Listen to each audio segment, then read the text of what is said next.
আউযুবিল্লাহি মিনাশ শাইতানির রাজিম বিসমিল্লাহির রহমানির রহিম আল্লাহুম্মা সাল্লি আলা নূরিকা ওয়া আলা আলিহি ওয়া আলা কাযবিহি ওয়া সাল্লিম মাশরিকি হুব্বি মুহাম্মদ মাতলাই দেওয়ানে মা মাতলাই খুরশিদ ইশকে সিনায়ে সুজানে মা। উক্ত পাঞ্জাবের যুদ্ধে ওয়ারিশ আলী হুজুর যখন ইন্তেকাল করেন তারপরে থেকে আমি ওই লাইনের পরের লাইন থেকে আমি শুরু করেছি ইনশাআল্লাহ। সেই যুদ্ধে ইহা ছাড়াও আরও বহু বাংলার সুফি ও আলেমগণ শহীদ হইয়াছিলেন। তারা আজ সমাজের নিকটে অপরিচিত রহিয়াছে। চট্টগ্রামে মির শহরে রেল স্টেশনের নিকটে নিজামপুর নামক স্থানে মুজাদ্দিদে মিল্লাত হজরত পীর সুফি নূর মোহাম্মদ নিজামপুরী সাহেবের মাজার শরীফ বিদ্যমান থাকিয়া তাহার মহাত্মে ঘোষণা করিতেছে। হজরত সৈয়দ আহমেদ শহীদ বেহলভী সাহেব শাইখুল আরেফিন হজরত শাহ আব্দুল আজিজ মুহাদ্দিস দেহলভীর খাস খলিফা ছিলেন। তিনি নিজ পিতা শাইখুল আরিফিন হজরত মাওলানা শাহ অলিয়াল্লাহ মুহাদ্দিস দেহলভী সাহেবের খাস খলিফা ছিলেন। এইরূপে সেই সিলসিলা পুরুষ পরস্পরে বিশ্বনবী সাল্লাল্লাহু আলাইহি সাল্লাম পর্যন্ত পৌঁছাছিলেন। সেই সিলসিলার সাজদা শরীফের সম্পূর্ণ বর্ণনা দেওয়ানে ওয়াইসি নামক কিতাবে ফার্সি কিতাবে বর্ণনা করিতে হইয়াছিল। হযরত ওয়াইসি পীর সাহেব চাকরি জীবনে নিজের পীরের পদ্ধতি অনুসরণ করে আল্লাহ পাকের জিকির শিক্ষা দিতেন। হযরত ওয়াইসি পীর সাহেব গরিব মুরিদগণকে টাকা দিয়েও তরিকতের ইলম শিক্ষাদান করেন। আর এখন বর্তমান যুগে অনেক পীর ও মুর্শিদগণ টাকা ছাড়া কিছুই বোঝে না। আসলে তারা টাকাটাই কি সব? আমাদের পূর্বপুরুষ ঊর্ধ্বতর পীর ও মুর্শিদগণকে আমাদেরকে এই শিক্ষাদান করেছেন, এই শিক্ষাদান করেন। এটা ওয়াইসি হুজুরের শিক্ষা না। যাক আল্লাহ আমাদেরকে হেফাজত করুক সবাইকে। মনে হয় গরিব দিগকে সাহায্য করিবার উদ্দেশ্য হুজুর কেবলা চাকরি জীবনে হুজুর কেবলা নিজেকে গোপন রাখিবার চেষ্টা করিতেন। যাহার কামেল ও আরেফ হন তাহারা সর্বদাই নিজেকে গোপন রাখিবার চেষ্টা করেন, কিন্তু কাহারও নজর ধরা পড়িয়া যান। যেমন গাছের ফুল পাতায় আড়ালে লুকাইয়া থাকিতে চেষ্টা করে, কিন্তু উক্ত গাছের ফুল পাতার পাক দিয়া কোনো না কোনো মানুষের দৃষ্টিতে পড়িয়াই যায়। কিছুকাল পূর্বে ওয়াইসি পীর কেবলা পলিটেকনিক্যাল পেনশন অফিসারের সুপারিনটেন্ডেন্ট উচ্চ পদ পরিত্যাগ করিয়া দিনদার মাযহাবী ইলমে মারিফত তাসাউফ ইত্যাদি লোকদিগকে শিক্ষা দেওয়ার জন্য সম্পূর্ণরূপে আত্মনিয়োগ করেন। সারা বাংলা ও আসামে তথা ভারতেও হজরত ওয়াইসি পীর কেবলা সাহেবের মুখনিসৃত কোরআন হাদিসের অমীয় বাণী শ্রাবণ করিতে হাজার হাজার মানব আল্লাহ তাআলার নির্দেশিত পথ সিরাতুল মুস্তাকিম প্রাপ্ত হইলেন। হুজুর কেবলা হেদায়েতের প্রত্যেকটি ঘর তৌহিদের নূরে আলোকিত হইলেও ও হাজার হাজার লোক পীর সাহেবের হাতে মুরিদ হইয়া আল্লাহ তাআলা ও বিশ্বনবীর নৈকট্য লাভ করেন। এমনকি সারা বাংলা ও আসামের তথা ভারত, বাংলাদেশ ও খোরাসানের বড় বড় আলেম ও ভারতের বিখ্যাত মাদ্রাসা কলকাতা আলিয়ার প্রফেসরগণ হুজুর পীর কেবলার নিকট মুরিদ হইয়া উলিয়ে কামেল হইয়াছিলেন। পীর সাহেবের যাহার প্রতি নুরানি দৃষ্টিপাত করিতেন তিনি আরেফ ও কামেল হইয়া যেতেন। ওয়াইসি হুজুর সম্পর্কে বলার মতো কিছু নেই। তার সম্পর্কে যতই বলা যায় ততটাই কম হয়ে যায়। ওয়াইসি পীর হুজুরের ৩৫ জন মুরিদ খলিফা ছিলেন এবং তিনিরা এতটাই তারারা আল্লাহর ওলি কামেল ছিলেন। তাদের নাম ৩৫ জন নাম খুব ছোট্ট করে আমি বলার চেষ্টা করব ইনশাআল্লাহ।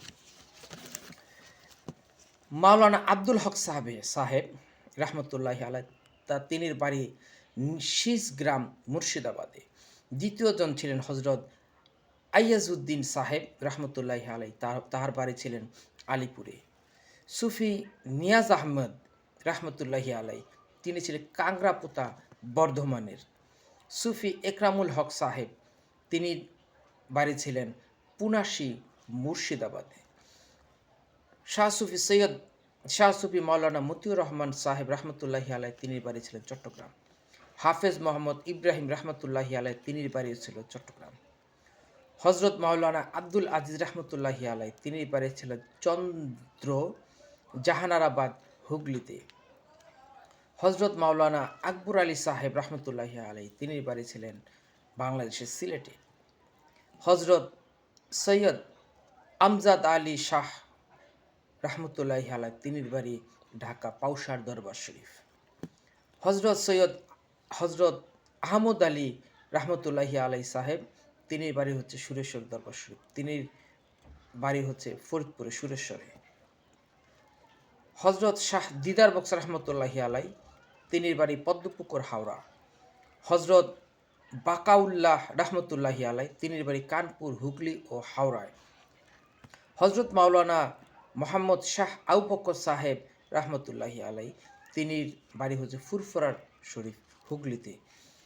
হজরত মাওলানা গোলাম সালমানি সাহেব রহমতুল্লাহি আলাই, তিনির বাড়িও ফুরফুরা শরীফে।